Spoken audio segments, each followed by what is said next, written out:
Bear with me, folks. I like to learn about the things that I buy. So I've never even heard of the Rover P6 before. I obviously know what Rover is. It's an old British company.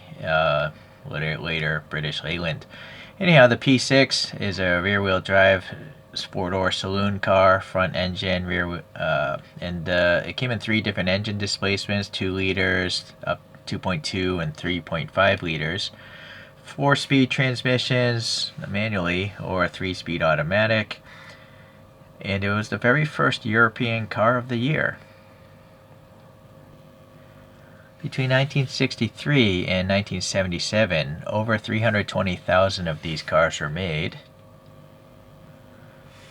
The thing had some crazy suspension ideas, I guess, for the front and rear. I'm not going to get into those details, but one interesting feature is there are prisms up in these corner lights, so the driver could actually see if the turn signals were blinking.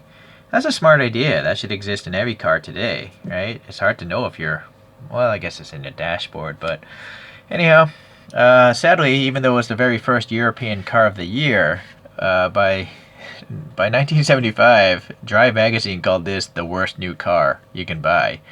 These things are horribly, horribly unreliable. Okay, so I think that's all I'm going to care to learn about today. And let's get into this Hot Wheels here.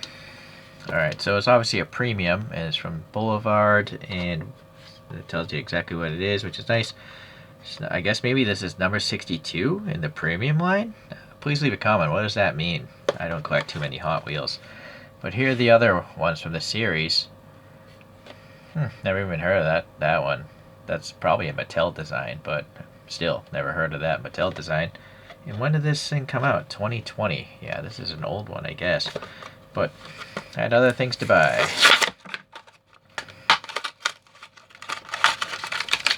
So being a 1970 version, this would be considered a Series 2, an updated model. Alright, now that we got packaging, let's take a little comparison. I gotta say, that looks pretty good for a Hot Wheels. No complaints there.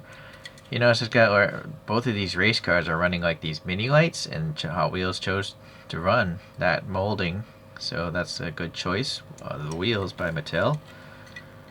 And I guess the Series 2 had different taillights than the Series 1. I'm not sure if that's a Series 1 or 2, but it doesn't look like this casting. Alright, let's take a closer look now with some better light angling.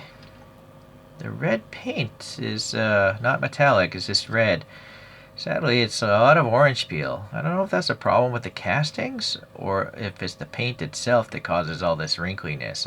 Please leave a comment if you know a lot about these, how Hot Wheels are made. As mentioned, the mini light kind of wheels is a good choice. I just don't really care for the exposed axles, but I'm still going to leave these on. I'm not going to waste my time printing better wheels. Alright, you have a really thick plastic piece maybe, or maybe that's metal. It feels like it is plastic. This is metal though, but the chin spoiler is like that silvery plastic. Okay, so the tampo printing is nice here, the 70. What's nice is that it's not pixelated. See this window frame? It's got that weird premium pixelation. It's not just a gray paint, it's literally specks of black and white. But this 70, is it doing? Oh, no, it is doing the pixelating thing. I don't know why Hot Wheels does this, it's stupid. The main lines don't have this problem. Yeah, it's just weird to have all these things. They just look horrible. Anyhow, and yeah, that's illegible. If this was just regular blue on top of white, it would probably be more legible than that. Huh, it's very strange, very strange. Oh, you know why I think they do it? I think it's they only have to use one print process. It's just spitting out different ink at the same time, like a color printer. But tampo printing, you would literally have to print the white box first, and then the black on top of it, so it's more process. But why would they do it, again, on main lines, which cost a fraction of these premiums? Alright, moving on. Yeah, nice to have some sort of license plate.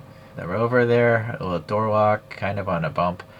This Great Britain thing. And then I guess they stripped the bumper off the rear of this, and this is just representing the air cavity left behind. The Rover there, I guess, is alright. Yeah, yeah. Alright, well, a bumped up fuel filler, and then some rubber molding, one would assume. because it's gray. Should be black though. Roof, is that just white, hopefully? I don't know, because there's a lot of weird black specks in this roof, right? So I don't know if they printed this white roof or not with the weird pixelating thing. There's kind of a, yeah, I guess those are wiper blades. Yeah, and the 70 here, some hood pin latches, I guess. There's some printing here in the vents, so that's cool. And then some color here for the badge. There are physical grill textures there.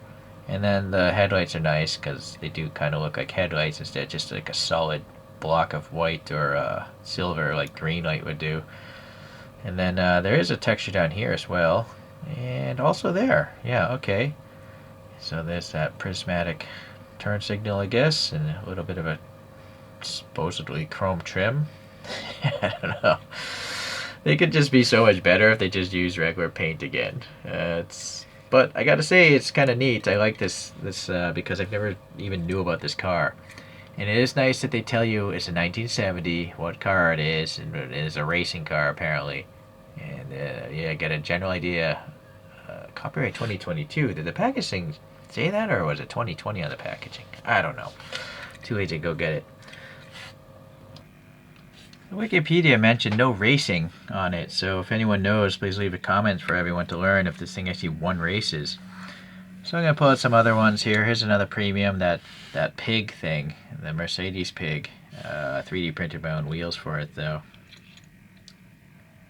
Okay, 1971 thing.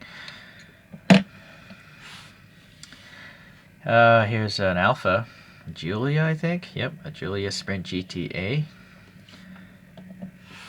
You know, the weird pixelating thing isn't as bad on this one. It's still pretty bad on these. I mean, from a half an arm's length away, I can see that pixelation, but I don't see it too much on the Alpha. This BM, yeah, I can see that pixelation from an arm's length away. It's not the greatest 3D printed wheels, of course. So, like, here's just a mainline, right? It's just white. It's the way it should be. It's white and black. And maybe added the headlight color, but the paint is nice from any distance, right? So, and here's another one. A lot of yellow and white. Just the solid colors, yellow, white, blue. How is it they can put this on a mainline and then charge so much more for a premium? Just because it has rubber tires? That's kind of lame, I think. Yeah, very lame. Well, it's still an interesting topic, and so I do appreciate Mattel bringing us, miniatures of the most obscure cars. So, obviously, if you grew up in the UK, you may have heard about this car, but I didn't, and so it's nice to learn about things that existed. I didn't talk about the interior. I guess there's no reason to. It's just going to be a pizza pan steering wheel, most likely. It's all black. Can't see much of it. Alright, well, thank you for watching. This is not going to stop me from buying Hot Wheels, but they could make a better product. They do. They're called mainline Hot Wheels. So, I appreciate it. Thanks for watching. Bye.